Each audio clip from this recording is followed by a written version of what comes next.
Somos um povo escolhido por Deus, chamados para excelência. Eu tenho tudo da vida de Deus, pois hoje eu sei onde nós pudemos, Deus, como igreja, adorar ao Senhor, Pai. E nós pedimos para que nesse tempo agora da sua palavra, que o nosso coração também esteja aberto, esteja rendido para receber as instruções do Senhor para nós. Deus, te agradeço porque o culto de oração é um culto tão importante. Nos ajuda a aproximarmos ainda mais do Senhor, a entendermos o que o Senhor tem para nós, a que vida que nós precisamos viver, as escolhas que precisamos fazer. Pai, que todos nós possamos cada dia ter mais consciência disso, de que uma vida de oração, ela é necessária para a nossa sobrevivência. No nome de Jesus, que eu fale aquilo que está no seu coração, nada mais, Pai. No nome de Jesus, eu oro por sensibilidade no Espírito, para que eu receba do Senhor e transmita para os meus irmãos aquilo que o Senhor tem para essa noite. No nome de Jesus. Amém. Pode se assentar. Eu gostaria de abrir, que os irmãos abrissem, lá em Hebreus. Hebreus capítulo 7, versículo 25.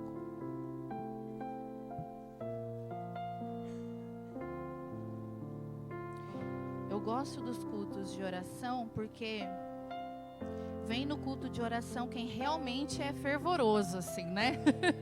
Quem realmente gosta de orar, entende essa necessidade, essa disciplina espiritual, né, que Deus nos ensina. E aí fica mais fácil quando todos os corações estão com a mesma motivação. Deus tem mais liberdade, Ele flui com mais facilidade no meio quando todos os corações estão alinhados, desejosos de receber de Deus. E uma vida de oração, irmãos, é muito mais do que a gente pedir coisas para Deus. Isso é secundário, na verdade isso é uma consequência. Receber é uma consequência de uma vida de oração. Uma vida de oração é uma vida de entrega ao Pai. E quanto mais você se entrega ao Pai, mais Ele deseja realizar aquilo que está no seu coração. As tuas necessidades, ou aquele sonho que você tem, que às vezes não é nenhuma necessidade, mas é um sonho. E Deus realiza, porque Ele vê você tão entregue para Ele, você pertence tanto a Ele, que Ele não consegue ficar com as mãos retidas. Ele tem que abençoar. E como a gente aprendeu, ninguém vence a Deus no dar. Quanto mais você se dá para Ele, mais Ele se dá para você. Amém? Então vamos ler lá. Hebreus 7, 25. Está escrito assim. Vamos ler o 24. Mas visto que Ele vive para sempre, seu sacerdócio é permanente. Portanto, Ele é capaz de salvar de uma vez por todas aqueles que se aproximam de Deus por meio dele, ou seja, Jesus. Jesus vive sempre para interceder em favor deles. Então, o que a gente vê aqui? Que o ministério atual de Jesus é um ministério de oração. Ele está constantemente intercedendo por nós. E se esse é o maior ministério de Jesus, e Ele é o nosso maior exemplo, qual também deveria ser o nosso ministério? De oração, de entrega a Ele. E eu gostaria de ler esse livro aqui, é um livro muito bom, ele é antigo, do Richard Foster. Celebração da disciplina, o caminho do crescimento espiritual. E ele fala sobre as disciplinas espirituais, jejum, oração, devocional, né, que é a meditação, solitude, várias disciplinas espirituais. E no capítulo da oração, ele cita alguns homens que decidiram ter uma vida de completa devoção e oração ao Senhor. quando a gente olha para Jesus, a gente pode pensar, mas ele era Jesus. Sim, mas ele também deixou outros exemplos, outros filhos que eram como nós e que também decidiram ter uma vida de oração. E vamos começar por, lógico, vou falar de novo de Jesus, né? O estilo de vida de Jesus era o de oração. Lá em Marcos 1,35, nós podemos ver isso. De madrugada, quando ainda estava escuro, Jesus levantou-se, saiu de casa e foi para um lugar deserto, onde ficou orando.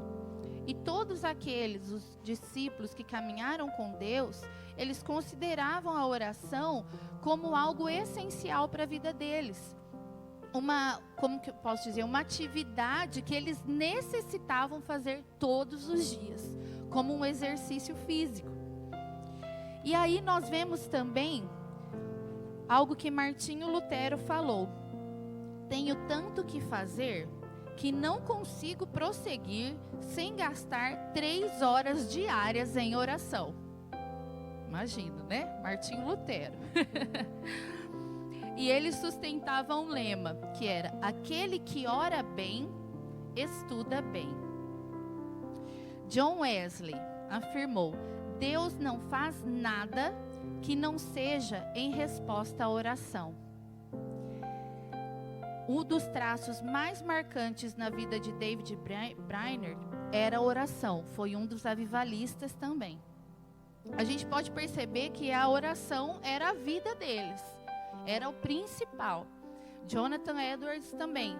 Todos os dias ele passava orando e todos os dias ele tinha um culto de 1 hora com todos os filhos dele, de oração e leitura da palavra. E se ele viajasse e ficasse 5 dias fora, no dia que ele chegava, ele fazia um culto de 6 horas. 1 hora daquele dia e 5 daqueles que ele viajou. E se você vê o legado dele, um dia eu quero, com a permissão do pastor, ministrar sobre a vida de Jonathan Edwards, o legado, o tanto que impactou, não só a vida dele, mas 5 ou 6 gerações da vida dele. É impressionante. Se você puder estudar sobre a vida de Jonathan Edwards, é muito bom. George Fox também declarou: acima de tudo, a minha baliza é a oração. Adoniran Judson procurava isolar-se dos negócios e da empresa 7 vezes por dia, a fim de engajar-se na tarefa sagrada de oração. Ele orava, irmãos, ele começava de madrugada, depois ele tinha um tempo de oração reservado às 9 ao meio-dia, às 3 da tarde, às 6, às 9 à meia-noite. John, eu não sei falar o sobrenome, então vou falar assim, John I.D. foi apelidado, ele morava na Índia, foi apelidado de o homem que orava. E o que a gente vê em comum na vida de todos esses, na vida dos discípulos, na vida, né, de Davi, na vida de Jesus? Que esses homens, para todos os que desbravaram as profundezas de Deus, a vida interior deles era o essencial e era movida por meio da oração, porque para eles a oração era como respirar. Deus sempre nos encontra onde estamos e lentamente vai nos levando às regiões mais profundas. Quanto mais entrega, mais experiências com Deus. E pensando sobre isso, sobre essa vida de oração, né? Como hoje nós estamos aqui num culto que é exatamente para isso, eu fiquei pensando hoje à tarde um pouco sobre isso, né? Que a nossa vida de oração, ela está completamente ligada à nossa vida de fé. E a nossa vida de fé está completamente ligada à nossa vida de oração. Quanto mais nós oramos, quanto mais nós conhecemos a Deus, mais a nossa fé é aumentada. Lógico, através da leitura da palavra, mas também das nossas orações. Porque quando nós oramos a Deus e Ele responde algo que nós colocamos diante dEle, a nossa fé é fortalecida, não é mesmo? Quando a gente tem uma situação que a gente coloca diante de Deus e vem aquela resposta, Deus traz aquela resposta, a nossa fé é muito mais fortalecida. Por isso que na vida cristã, a gente é como uma criança mesmo. A gente começa aos poucos. Passou naquela fase ali, a gente vai para uma outra, vai para uma outra. E é assim. Os nossos desafios de fé vão aumentando. Ontem eu precisava crer para eu conseguir comprar um picolé. Hoje eu já consigo crer para Deus me dar uma casa, por exemplo, né? Então a nossa vida de fé, ela está totalmente ligada à nossa vida de oração, de rendição ao Senhor. E é a oração que vai garantir a nossa sobrevivência nesse mundo, diante de tantas circunstâncias que nós temos vivido, né? Circunstâncias pessoais, circunstâncias no trabalho, circunstâncias na igreja. Em todo lugar, nós vamos ter alguns momentos que a gente vai precisar exercer mais fé e que a nossa vida de oração vai precisar ficar mais intensa. Por quê? Nós estamos no mundo.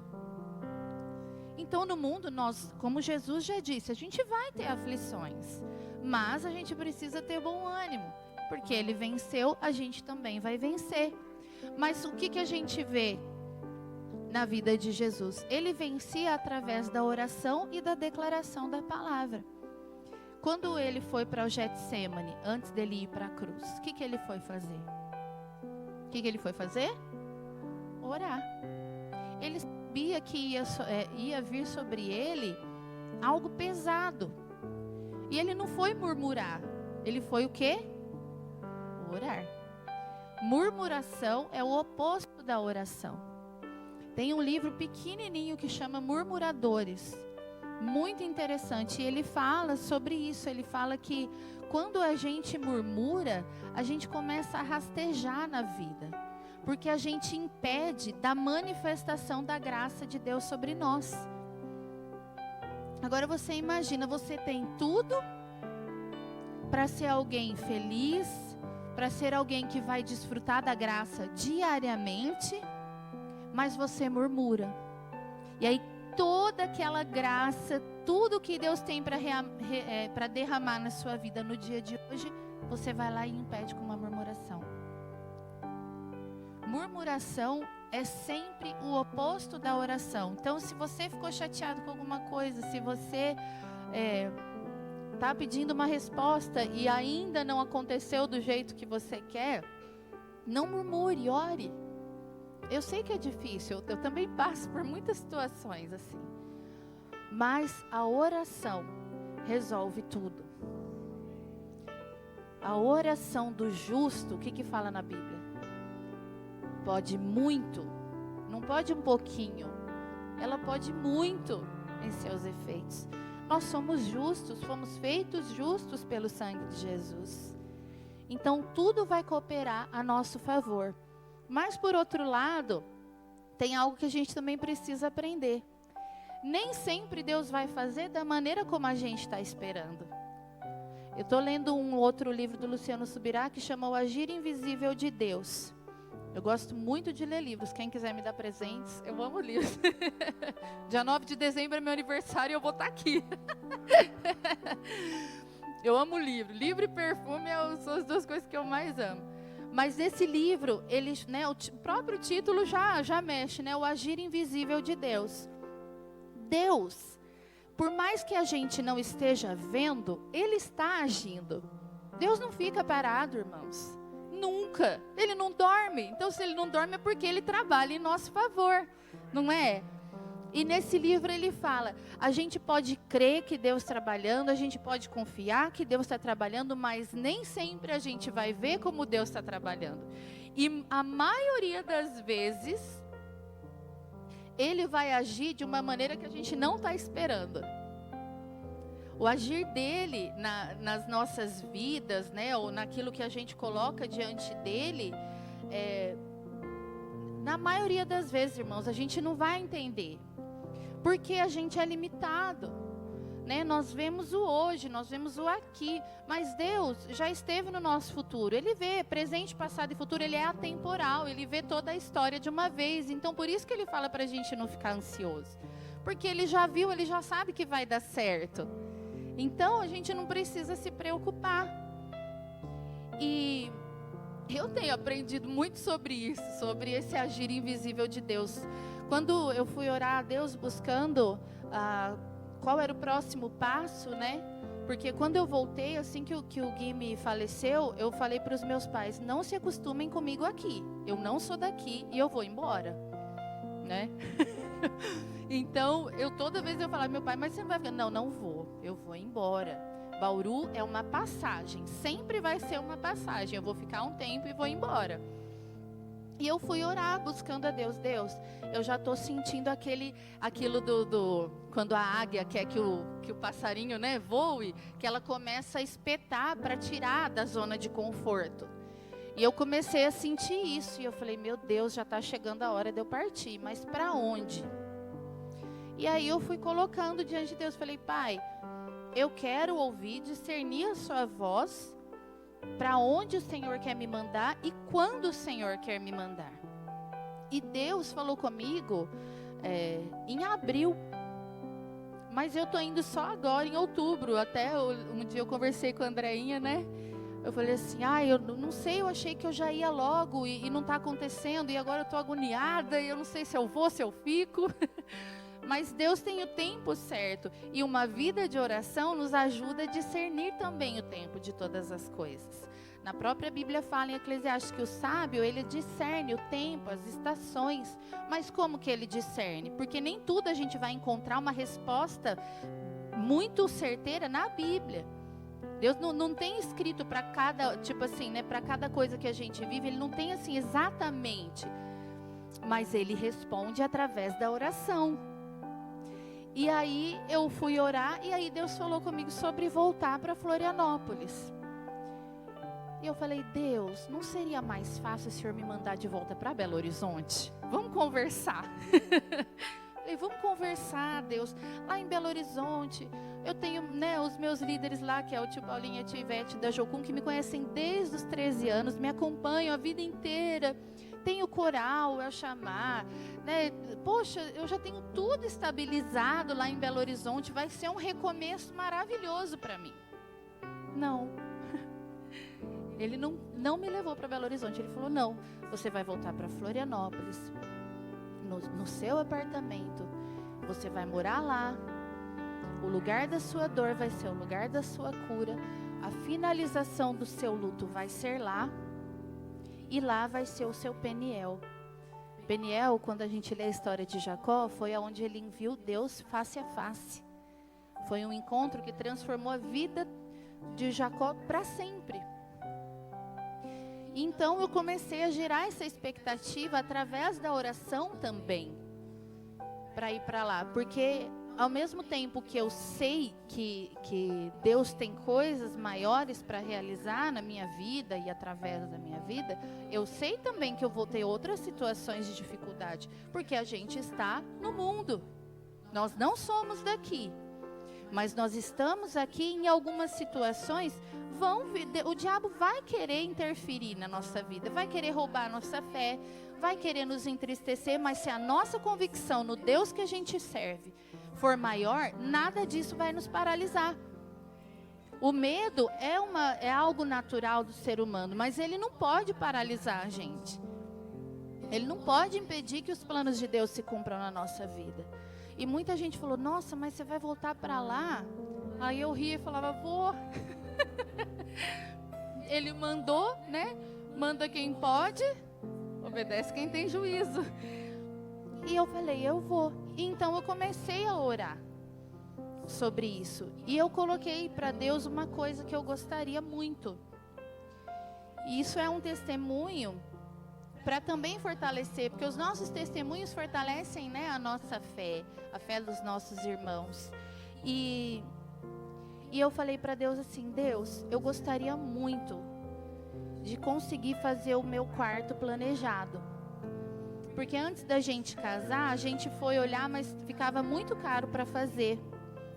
E aí a gente falou, não, então vamos fazer só a cozinha e o quarto a gente compra um guarda-roupa, só a cama e pronto. E mais para frente a gente faz ele planejado.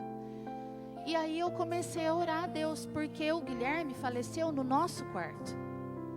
E eu falei para Deus, Deus, eu não gostaria de chegar no apartamento e o quarto estar exatamente como estava. Eu gostaria que tivesse diferente. Eu gostaria tanto de mudar, de fazer alguma coisa, para eu não chegar e ter aquela imagem do quarto. E aí eu conversei com um casal lá da igreja, que ele entende um pouco, né, de móveis e tal. E eu falei para ele assim, falei, Silvio, tem como cortar meu guarda-roupa? Eu falei, porque eu queria colocar uma parte de um lado, a cama do outro lado, fazer assim para eu tentar mudar o quarto. Aí ele falou assim, mas o que você gostaria de fazer? Eu falei, não, eu gostaria assim, de fazer planejado, mas como agora não dá, então eu queria pelo menos desmembrar as partes do guarda-roupa e colocar duas de um lado, a cama no meio e a outra do outro lado, e eu vou pintar, fazer alguma coisa diferente. Aí ele falou assim, tá, eu vou lá no seu apartamento com a Isaura, que é a esposa dele, e aí eu te falo. À noite eles mandaram uma mensagem para mim e falaram, como que você gostaria que fosse teu quarto? Desenha pra gente. Aí eu falei, eu gostaria, desenhei, né? Eu falei, eu gostaria que fosse assim, ter o guarda-roupa desse lado, a cama no meio, assim. Aqui eu vou colocar uma escrivaninha e tal, pra janela, que eu gosto de escrever, e eu tô no propósito de escrever um livro, então eu quero ficar olhando assim pra janela, né? Lá pra fora. Aí eles me ligaram e falaram assim, Joyce, aí eu falei assim, eu gostaria de pintar o quarto de rosinha, alguma coisa assim mais feminina, né? Aí eles me ligaram e falaram assim, Joyce, é o seguinte, a gente estava olhando aqui e se a gente fosse fazer um quarto desse, ficaria entre o material, a mão de obra e tal, ficaria nos R$7.000. A gente fazia o guarda-roupa, o espaço, um painel, aí do outro lado uma bancada para você guardar sapatos e também uma parte para maquiagem e a outra para você uma escrivaninha. Ficaria em 7.000.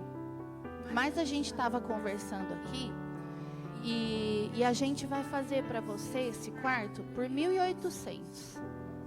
E a gente vai fazer um painel para você, que a gente viu que você não tem rack de TV, então a gente vai fazer um painel para a sala. E a gente também vai fazer uma mesinha na cozinha, daquelas que é dobrável para você quando quiser usar. E vamos também fazer um armarinho para você colocar as vassouras ali na lavanderia, tá bom? Aí eu falei, 1.800?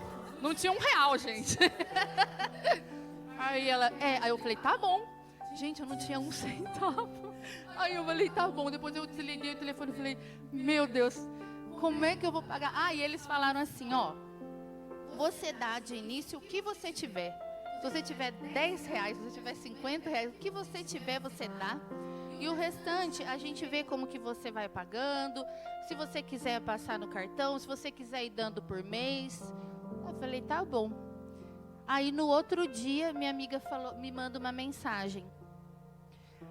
Não sei, acho que alguns conhecem a Mariana, que é deficiente visual. Desde que do início do ano, ela está guardando uma oferta todo mês para mim, para eu ir para Floripa. Aí ela me ligou e falou assim, você está precisando de algum dinheiro para alguma coisa? Eu falei, nossa, Má, tem essa situação do quarto, não sei o que. Ela falou, não, então eu vou pegar uma parte aqui, eu vou pegar R$500 e vou mandar para você. Aí eu falei, tá bom.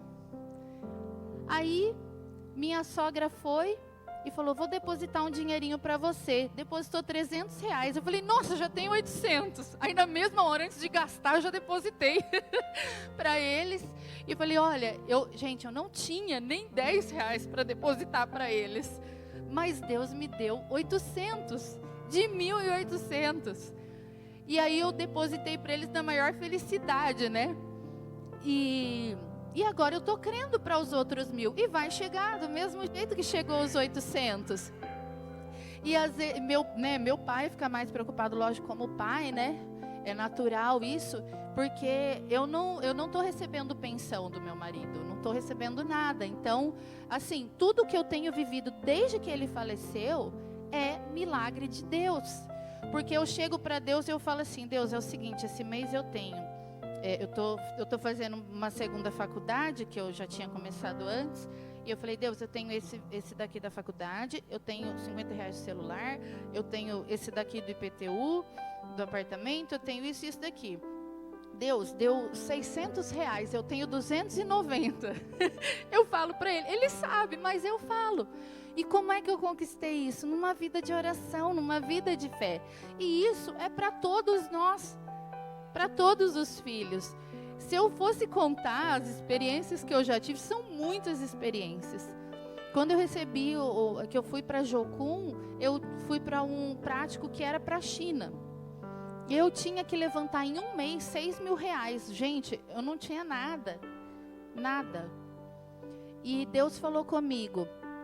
Eu falei para Deus assim, Deus, já sei, vou pedir 2.000 para fulano, 2.000 para fulano, 2.000 para fulano. E aí Deus falou comigo assim, se você pedir para essas pessoas, eu vou fechar as portas e você não vai para a China. O dinheiro vai vir de pessoas que você menos espera. Gente, eu ganhei oferta até do dono do Flipper, que ficou, porque eu sempre vou lá, né? Ele ficou sabendo e ele deu uma oferta. Eu ganhei oferta do João Bidu, que nem é crente. Entende? Gente, eu fui para a China, eu voltei da China, minha mala extraviou, eu fiquei um mês lá, 15 dias sem mala.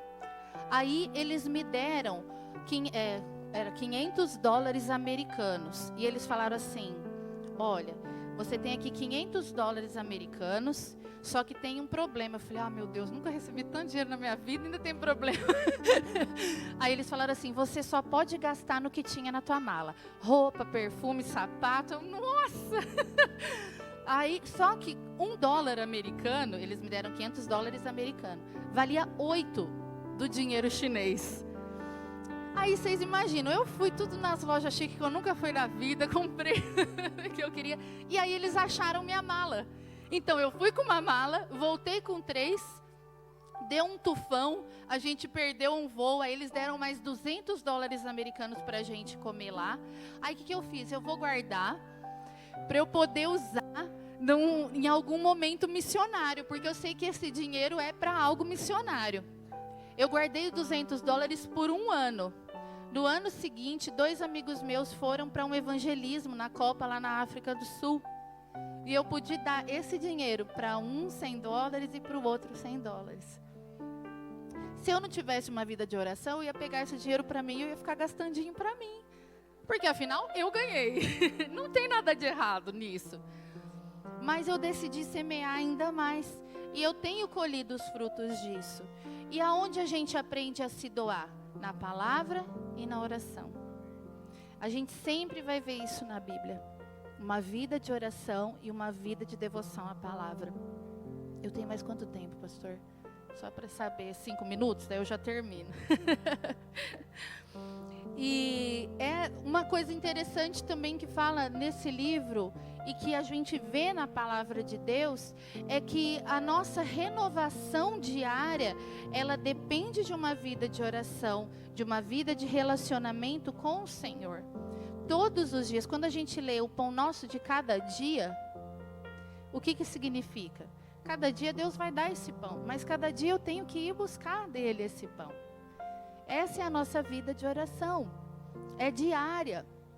Terça, a gente se reúne aqui como igreja. E nessa junção de unções, Deus se manifesta de uma outra forma. Mas isso não isenta da nossa vida de oração no nosso particular. Porque senão, na Bíblia não estaria escrito, você que vai orar ao teu pai ao secreto, entra no teu secreto, fecha a porta. E lá você vai receber de Deus. Lá você vai se entregar mais para Ele e vai receber mais dEle. E quando nós crescemos espiritualmente, nós vamos a cada vez mais aprimorando essa vida de oração ao Senhor. E como diz lá em Salmos 25, no versículo 14, diz que a intimidade é para aqueles que temem a Deus. Os segredos do coração de Deus, Ele revela para quem é íntimo dEle. Então, se nós temos esse desejo de conhecer as profundezas de Deus, de conhecer os segredos do coração do Pai, é só nesse lugar de intimidade, de oração, de conhecimento de quem é o nosso Pai. E como eu disse, né, fé e oração estão completamente ligados. Não tem como separar uma vida de fé de uma vida de oração. Porque a gente precisa crer que Ele é nosso Pai, que Ele é galardoador daqueles que o buscam.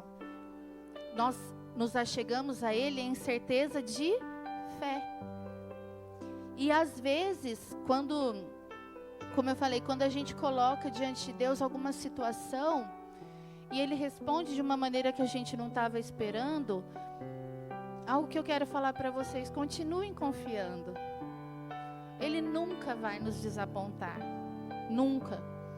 Quando fez um ano agora que o Guilherme faleceu, eu fui para o meu quarto, fechei a porta, coloquei uma música, porque foi na madrugada, então meia-noite eu fechei e eu falei: Pai, essa madrugada no ano passado foi a pior madrugada da minha vida. Foi a pior noite da minha vida. E hoje faz um ano. E eu só tenho que agradecer ao Senhor, porque eu achei que eu não ia aguentar um mês. E já faz um ano que o Senhor está me fortalecendo. E essa madrugada eu quero passar diferente. Eu quero passar louvando ao Senhor, orando, lendo a Tua palavra, fazendo tudo o que eu não consegui fazer há um ano atrás nessa noite. E foi assim, a madrugada com Ele. Momentos de oração, de entrega, de leitura da palavra. E essa vida de oração, e foram as orações dos irmãos, como eu disse no domingo, que foram fortalecendo a minha vida, que foi me ajudando a sair do luto. A oração é para nós. Nós temos que ter uma vida de oração, uma intimidade com Deus, mas também Deus nos coloca numa outra posição de intercessores pela vida dos nossos irmãos. Sempre que eu desejo algo, que eu preciso de algo, eu sempre começo a orar pelos outros, por aquilo que os outros estão precisando. Porque aí Deus sempre vem e faz por mim. Sempre. E Deus quer que o nosso coração repouse nele. Só que a gente só vai alcançar esse descanso através de uma vida de oração. E eu quero finalizar lendo um parágrafo desse livro que diz assim: estamos trabalhando com Deus para determinar o futuro. Certas mudanças irão acontecer na história se orarmos como convém. Devemos mudar o mundo por meio da oração. De que outra motivação precisamos para aprender a mais grandiosa das práticas humanas? Vida de oração transforma a nossa vida, transforma a vida da nossa família, transforma a nossa igreja, transforma a nossa cidade, transforma o nosso estado, transforma a nossa nação e transforma o mundo. Mas se a gente não aprender a orar com o Senhor, sozinha ali, a gente não vai nem saber como orar pelo resto. Nós trabalhamos com Deus com relação ao nosso futuro. Ele quer que nós declaremos, Ele quer que nós oremos, que nós apresentemos diante dEle as nossas súplicas com ações de graças. E conhecendo o nosso coração, Ele vai se mover em nosso favor. Amém? Vida de oração é a vida que a gente tem que ter todos os dias. Não importa se você consegue parar 1 hora, 3 horas, 5 horas por dia, ou se você só consegue 15 minutos. O importante é parar e ir para aquele lugar, para estar com Deus. Não negligencie momentos de oração, momentos de conversa íntima com o seu Pai. E que hoje a gente tenha uma visão diferente, que a gente saia daqui com essa motivação a mais, para a gente orar, para a gente buscar mais, para nós crescermos ainda mais no Senhor e também para nós sustentarmos os nossos irmãos. Amém? Amém. Glória a Deus.